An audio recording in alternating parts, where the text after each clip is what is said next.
Vyrai galilėjiečiai, ko stebite žiūrėdami į dangų?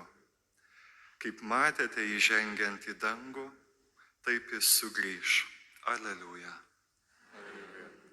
Vardan Dievo Tėvo ir Sūnaus ir Šventosios Dvasios.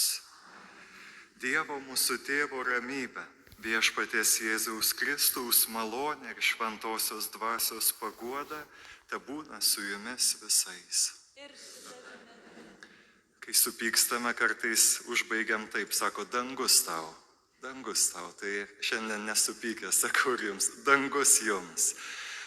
Kristus šiandien žengia į dangų 40 dienų po Velykų, laukiame Šventosios Dvasios atsiuntimo ir šiandien kalbėsime apie dangų, svajosime apie dangų ir melskime dangaus malonės mums ir tiems, kurie šiandien šį rytą atsinešėme į šias šventasias mišias. Atsiprašykime Dievą už to dangaus stygių mūsų žodžiuose, mūsų veiksmuose. Viešpats su jumis. Iš Šventosios Evangelijos pagal Matą pabaiga.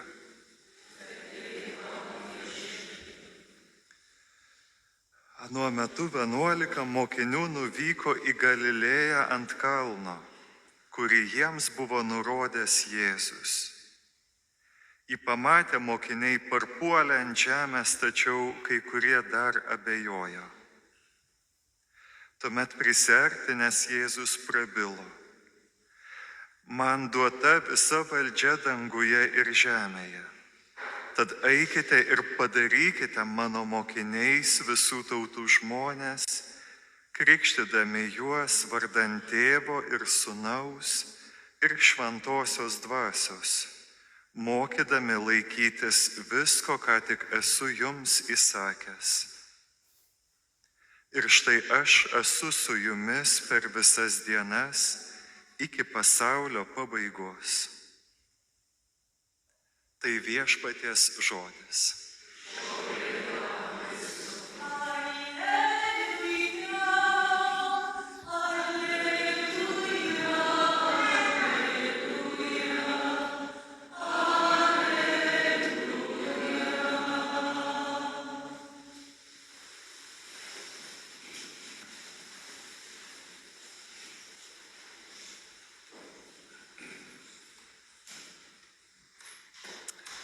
Visą savaitę paskui mane vaikščiojo Fultonas Šynas ir supratau, kad kažkaip turiu šiandien kalbėti ne apie jį, bet tai, kuo jisai dalinosi.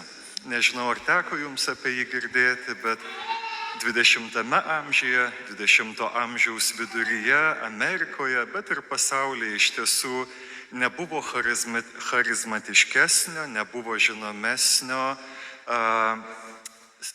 skelbėjo tikėjimo, pamokslininko. Jisai pradėjo, daryti tai televizijoje, pradėjo daryti per radijo laidas ir milijonai žmonių tiesiog su nuostaba, pasigėrėjimu klausydavosi jo ir taip atrasdavo taip pat Dievą ir santykį su Dievu.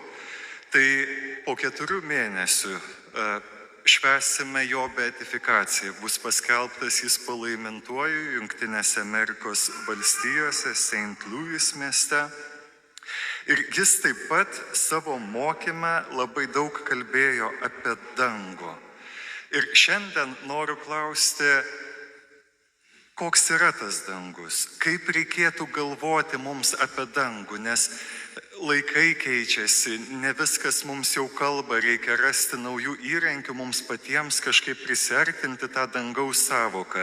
Tai šiandien pakalbėkim apie dangų, ne? Nes, sako, visą laiką tik apie pragarą kalba bažnyčia. Netiesa, kalbam ir apie dangų. Tai šiandien ta diena laiminga, kai kalbėsim apie dangų. Tai Fultonas Šynas kaip tokį foną mūsų mąstymo apie dangų sako, mes visą laiką šiaip labai nuobodžiai mąstome apie dangų. Sako, tai bus debesis, žodžiu, arfos, kažkokie angelai, sako, čia ne mums, sako, toks įsivaizdavimas. Mes bėgam, lekiam, verčiamės per galvą, žodžiu, mums tas sėdėjimas ant debesies, sako, su arfa, sako, čia ne apie mus, mums toks dangus nelabai patinka, nelabai tinka, žodžiu. Tai kaip galima kalbėti apie dangų nenuobodžiai, žodžiu, bet labai gyvenimiškai. Pirmas dalykas, kurį paminė arkivyskupas, šiandien remsiuos jo katechezėmis, jo mintimis, tai dangus, tai yra, sako, būsena už laiko ribų ir mes tą labai nuostabiai patiriame čia žemėje. Tai, kad dangus turi būti kažkas, kas yra už laiko ribų. Sako, pagalvokit apie laimingiausią savo akimirką žemėje. Kada tai buvo? Tada, kai nustojam skaičiuoti laiką. Kaip suprasti, kad mums yra nuobodu? Skaičiuojam laiką darbe, kada išeisim iš darbo. Skaičiuojam laiką paskaitose ir mokykloje, kada baigsis toji paskaita ir prasidės pertrauka. Pertrauka, nieks neskaičiuoja, kada baigsis pertrauka, pietų ar nieks. Sako, tai yra dangus. Sako, kai mes užmirštame, mes einame į koncertą, panyram į klausimąsi kažkokio muzikinio kūrinio, kažkokia knyga mus taip sužavi, kad oje, jau rytas, reikia eiti į darbą, aš dar nemegojau, ane? Kažkoks susitikimas labai įdomus. Iš istorijos žinome, kaip Augustinas, pavyzdžiui, kalbėjo su mama, kaip scholastikas su šventuoju Benediktu, sesuo ir brolis. Visą naktį pliurpė, kalbėjo apie Dievą, bet tas laikas jiems tarsi neegzistavo. Tai sako, tai yra užuomazgos čia žemėje dangaus Fultonašynas, kai mums nustoja egzistuoti laikas. Ir įsivaizduokit, danguje bus taip ištisai. Neskaičiuosim, nieko nelauksim, visą laiką bus euforija. Vau! Būsim panirę į tai, būsime panardinti tame, mums nieks neprailgs, mums nebus nuobodu, mes nelauksime kažko, bet tai nuolatinis bus dabar, žodžiu. Sakysi, jau nebereikės sakyti kaip nuobodu, žodžiu, bet tik tai kaip greitai praėjo laikas.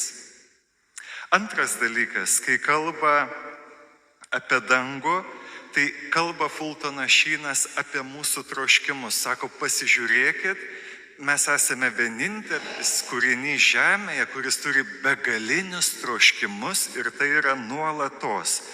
Kodėl mes nesame laimingi žemėje? Nes visada norime kažko daugiau. Aš pats tą labai gerai suprantu, ateinu su draugu į parduotuvę, prieš vakarą, sakau, kažką reikia, kažkokių čia užkandžių, kažko, sakau, aš jau kažką pasirinkau, vieną kitą dalyką, jisai žiūri, nieko nesirinka, galvoju, aš nesidalinsiu, nemažas vaikas. Klausiu, išsirinkai? Sako, ne, aš noriu visko, sako, visko, o Dieve, ir tada reikia jam padėti kažkaip išsirinkti kažką, nes aš žinau, kad jis kažką prakrapštys, vieną paims ir jau nebenorės, žodžiu. Visko norim, žodžiu. Sako, Fultonašynas turi $1 000 000, noriu 2, turi sveikatos, nori jaunystės, turi namą, nori didesnio, turi žinių, nori sužinoti daugiau, sako. Ir tai yra įrodymas dangaus mumise, sako. Mes nuolatos nerimstame, mums reikia daugiau.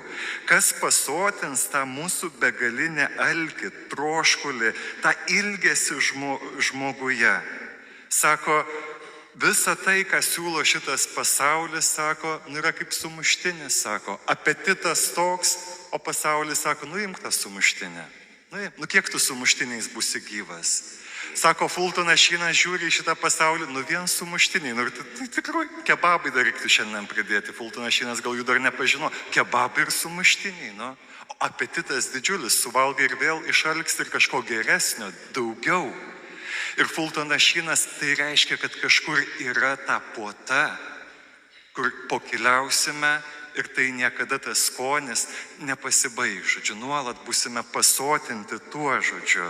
Taigi pasaulis, jeigu siūlo tik tai sumuštinę, Dievas mums siūlo pilnatvę, tokią puotą akimirką, kai mūsų tie visi troškimai begaliniai susitiks su tuo begaliniu, kuris pasotins kiekvieną mūsų alkio.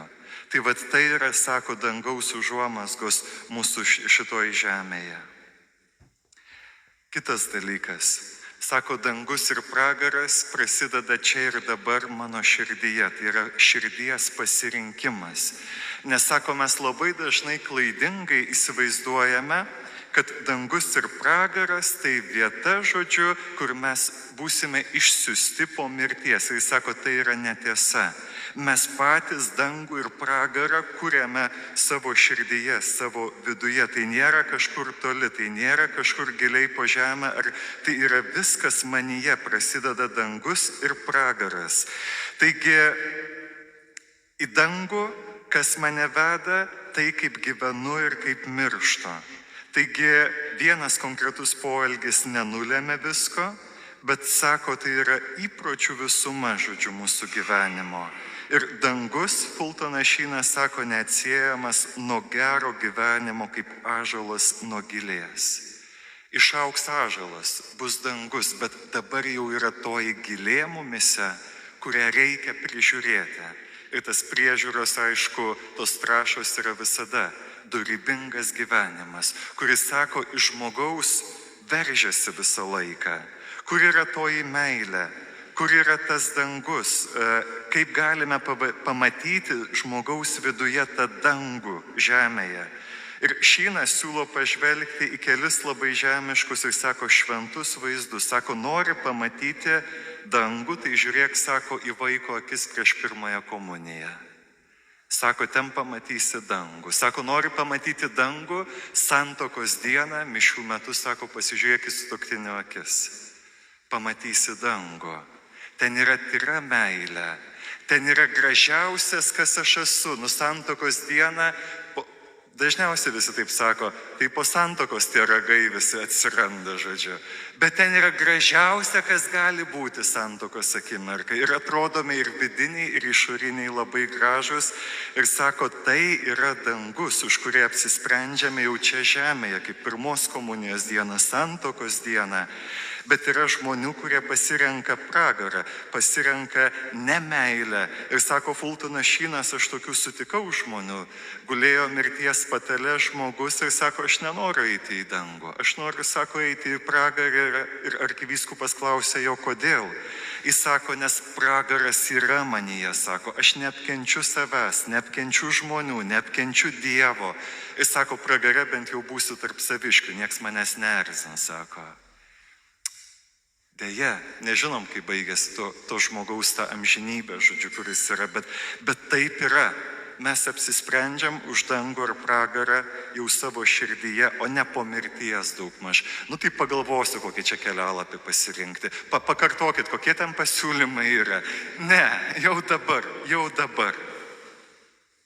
Kitas dalykas, man labai patiko, man buvo labai nauja iš Fultono Šyno, žinot, palyginimą apie sūnų palaidūną. Ar jums teko kažkada girdėti, kad Kristus yra tas sūnus palaidūnas? Bet gerąją tą žodžio prasme, mane labai nustebino šitas palyginimas, labai geras palyginimas. Sako Fultonas Šynas, tai yra irgi apie dangų, apie tą vietos paruošimą, žodžiu, mums, apie tos tėvo namus, žodžiu. Sako, Jėzus Kristus tai yra gerąją prasme, dievišką prasme, sūnus palaidūnas, kuris palieka tėvo namus ir su tais visais dangiškais turtais atkeliauja čia į žemę ir viską išvaisto, ne nuodėmėms, bet kad gelbėtų mus amžinajam gyvenimui. Sako, jis yra sūnus palaidūnas, kuris atėjo jau čia žemėje mūsų paruošti dangų ir pasakyti, kad ten yra paruošta mums puota. Taigi, Dievas niekada nieko nedaro mūsų labui be pasiruošimo. Kaip paruošė sodą Adomui, kaip paruošė pažadėtąją žemę išrinktai tautai, jie nieko ten neatsinešė savo. Dievas jiems viską davė, žemę, įrankius. Jie atėjo be nieko po 40 metų dykumoje. Taip sako ir mums Dievas danguje kaip geras šeimininkas paruošė puotą, žodžiu. Kai mes patys kviečiame pietums, kai mes kviečiame į svečius, tvarkome namus, ruošiame namus. Ir Kristus tą norėjo padaryti, ateidamas į žemę ir pasakyti, aš jums kažką ten paruošiau, žodžiu. ir sugrįžta į tėvo namus. Prieš paskutinis dalykas. Dangus, tai sako, yra bendruomenė. Ten nebūsime pavieniui, kaip ir čia žemėje neįmanoma yra būti laimingam pavieniui. Sako, ten bus kažkas, kas yra kartu, kas yra drauge, žodžiu. Ir šventasis raštas vartoja labai įvairius vaizdinius tą kažkaip patvirtinti. Tai yra šalis, kad parodytų platumą, dangus tai miestas, kad parodytų gausą gyventojų, dangus tai karalystė, kad parodytų tvarką ir harmoniją. Tai šventė ir puota, kad parodytų, kad ten džiaugsimės, ir galiausiai tėvo namai, tai reiškia meilės ir ramybės pastovumas, nes dažniausiai turėtų namai mums su tuo asocijuotis, kažkas pastovaus. Kai keliaujame, norime sugrįžti į namus, kažkas, kas būtų pastovu. Ir Šynas mini garsųjį romėnų filosofą Ciceroną, kuris senatvėje rašo esė apie savo senatvę, jisai sielvartauja dėl dukters savo mirties ir rašo, kad jeigu po mirties pakeliui į tą mirusiųjų karalystę Eliziejaus laikus, kas nors jo paklaustų, ar jis nori sugrįžti į žemę, Ciceronas atsakytų ne. Aš nenoriu atgal į žemę, nes noriu eiti pirmin ir kalbėti, sako, su Platonu bei Sokratu. Ir mes taip pat, sako, ten danguje sutiksime tuos, dėl kurių kraujuoja čia žemėje mūsų širdis. Jeigu mes čia su kažkuo buvome viena širdis, su sutuoktiniu, su vaiku savo, su draugu, su pažįstamu, su dar kažkuo, sako, tai mirtis tarsi perplėšia tą širdį pusiau, o danguje vyksta širdžių susijungimas. Nes dangus tai yra susitikimas. Įvyks, susitiksime su tais, kurių labai ilgimės ir mylime, žodžiu. Fultonas Šynas pasidalino, su kuo jis norėtų pasikalbėti, kai nukeliaus į dangų. Tai sako, yra Platonas, Aristotelis, Mozė, Šventasis Tomas Akvinietis, kad paklausčiau, sako, sudėtingų filosofinių klausimų. Ir sako, tai mane nustebino, sako, norėčiau labai pakalbėti, sako, su tuo geruoju plėšiku nuo kryžiaus Jėzaus. Sako, kaip jis taip, sako, per trumpą akimirką, sako, pagriebė tą dangų. Labai man įdomu, sako, su juo pakalbėti būtų. Tai va, dangus tai yra bendrystė. Su kuo norėtum susitikti? Kas norėtum, kad būtų ten danguje? Ir kulminacija to mokymo Fultono Šyno, tai sako, 3 didžiausios staigmenos ištiks mus danguje, kai atvyksime. Sako, pirma staigmena, kad pamatysime ten žmonės, kurių nesitikėjome matyti. Atrodė čia žemėje labai gal ir nesmagus tie žmonės, gal ir kažkokie nemalonus, o ten pamatysi, kad jie ten yra. Mes čia juos apkalbam, teisiam, smerkiam, sako, o pamatysi, kad jis ten pirmas prie Dievo vartelių ir prie Dievo sosto. Antra staigmena, sako, nepamatysi tų, kuriuos tikėjaisi ten pamatyti. Sako, bus tie, kurie, sako, atrodo čia žemėje išoriškai šventi, bet, sako, širdis pilnos puikybės, sako, jų ten nepamatysi. Ir trečia staigmena, jūs gal ir žinote, sako, kad gal pamatysim ten save pačius. Bet vien tik iš Dievo gailestingumo, sako, tai bus dovana. Ne todėl, kad buvau geresnis už kaimyną, arba aš buvau geresnis už kitą kunigą, ne todėl, kad stengiausi kažką gero padaryti, bet, sako, vien dėl Dievo gailestingumo. Taigi, arkivyskupas Šynas baigia gražia mintimi tą savo pamąstymą, sako, mirtis krikščioniui nėra išėjimas iš namų, bet tai yra sugrįžimas namo. Tai akimirka, kai sūnus palaidūnas Jėzus Kristus, kuris paaukojo savo gyvybę už mus žemėje, kad paruoštų mums vietą, paims mus už rankos ir tars ten, sveikas sugrįžęs į tėvo namus. Labai noriu būti danguje.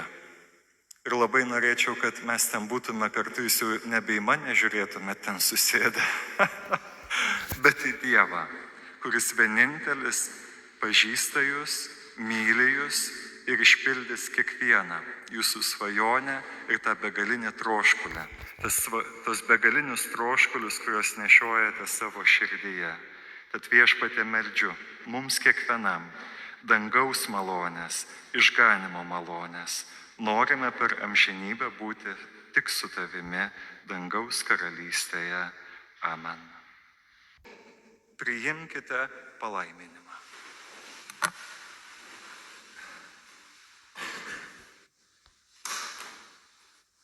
Viešpats su jumis. Te palaimina jūs visagalis Dievas Tėvas ir Sūnus ir Šventoji Dvasia. Te lydi jūs viešpaties malonė.